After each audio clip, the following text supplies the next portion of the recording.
¿Qué tal? ¿Cómo están? Lo que vamos a ver ahora son dos ejemplos del estudio de funciones logarítmicas.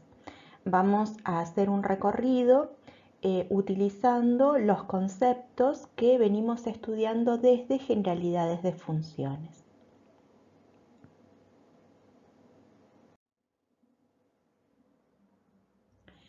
La definición de función es única. Y entonces, ¿por qué hablamos de que cuando nos encontramos con una forma logarítmica, hablamos de una función? Veamos con distintas rectas verticales que éstas intersectan una única vez a la función en algunos valores reales, no en todos. Lo mismo con esta otra. En otros valores reales, tampoco en todos. Pero, ¿qué hacíamos con los valores en los x igual a que no intersectaban a la función? Los quitábamos del dominio. Ahora veamos cómo. En una función logarítmica puedo hacer la cuenta siempre que el argumento sea positivo. El argumento de una función es menos x más 4. Este tiene que ser positivo. El argumento de la otra función es x mayor que 0. Este también tiene que ser positivo. Resolviendo estas inecuaciones es que encontramos los dominios de las funciones logarítmicas.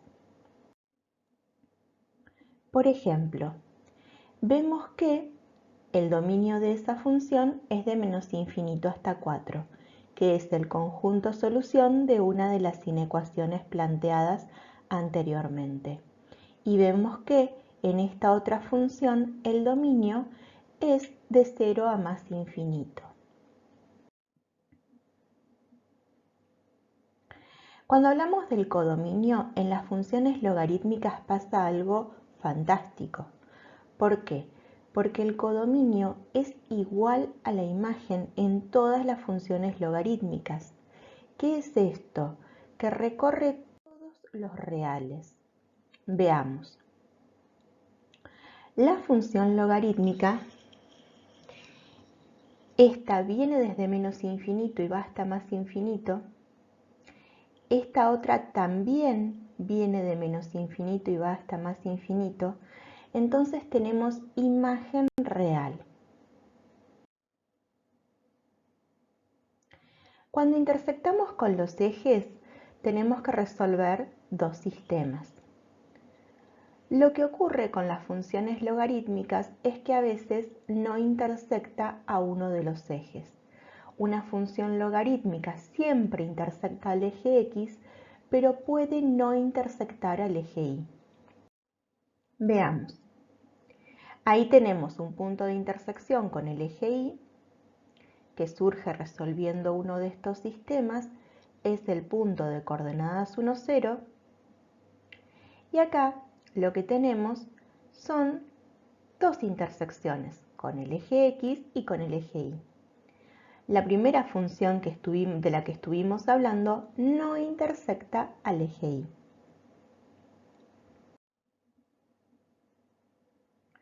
Cuando hablamos de crecimiento y decrecimiento, nos podemos encontrar con alguna de estas dos cuestiones en las funciones logarítmicas. Por ejemplo, esta función es función creciente y esta otra también, porque de izquierda a derecha graficamos hacia arriba.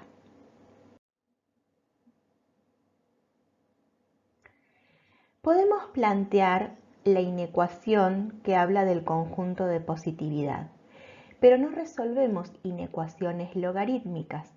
Nos valemos de la ecuación logarítmica que se genera para encontrar las raíces o intersecciones con el eje X para poder saber entonces los intervalos que corresponden al conjunto de positividad observando gráficamente que estén por arriba del eje X. Entonces, lo que podemos ver es que ese intervalo es el conjunto de positividad de la función logarítmica celeste. Sabemos que ese intervalo empieza en 1 porque ahí tenemos la intersección que encontramos resolviendo el sistema. Sabemos que a partir de 1 la gráfica está por arriba del eje X, entonces es conjunto de positividad, y así determino que ese conjunto de positividad es de 1 a más infinito. Acá sabemos que en 3 hay intersección, pero además sabemos que el dominio es hasta 4. Entonces, el conjunto de positividad es de 3 a 4 porque la gráfica está por arriba del eje X. Lo mismo ocurre para el conjunto de negatividad.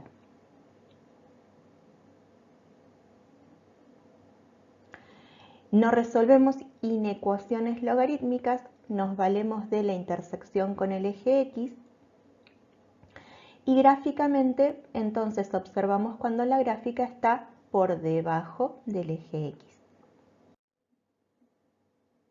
De esta manera el conjunto de negatividad en la función celeste es de 0 a 1 y el conjunto de negatividad en la función naranja es de menos infinito a 3.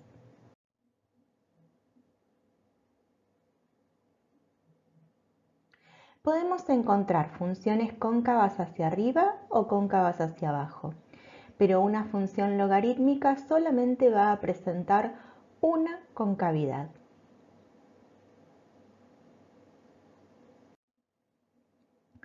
Por ejemplo, la función naranja es cóncava hacia arriba. La función celeste es cóncava hacia abajo.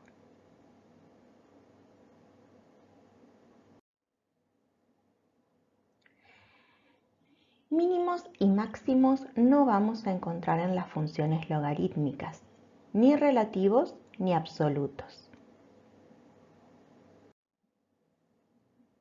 ¿Por qué?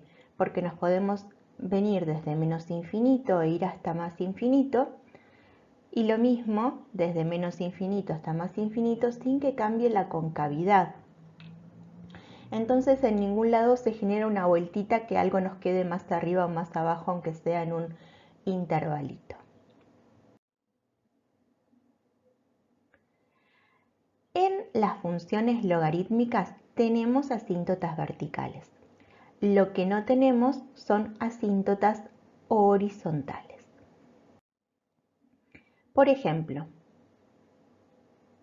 x igual a 0 es la asíntota vertical abajo en la función celeste.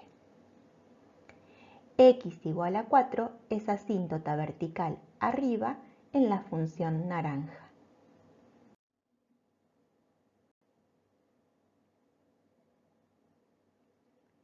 Las funciones logarítmicas son inyectivas. La prueba de la recta horizontal nos muestra que en todos los reales las rectas horizontales intersectan una única vez a la gráfica de la función.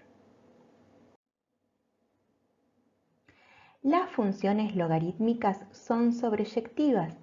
¿Por qué? Porque el conjunto de llegada b es igual al rango o la imagen, igual a todos los reales. Entonces vemos que ambas funciones recorren todos los reales en su imagen. Las funciones logarítmicas no son funciones pares. Veamos, por ejemplo, un punto en una de las funciones y estudiemos qué ocurre con el simétrico de ese punto respecto del eje Y. No pertenece a la gráfica, tampoco en la otra función.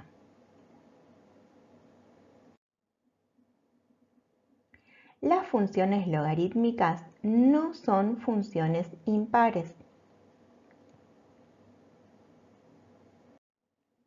Veamos qué ocurre considerando un punto en la gráfica de la función y el simétrico respecto del origen de coordenadas.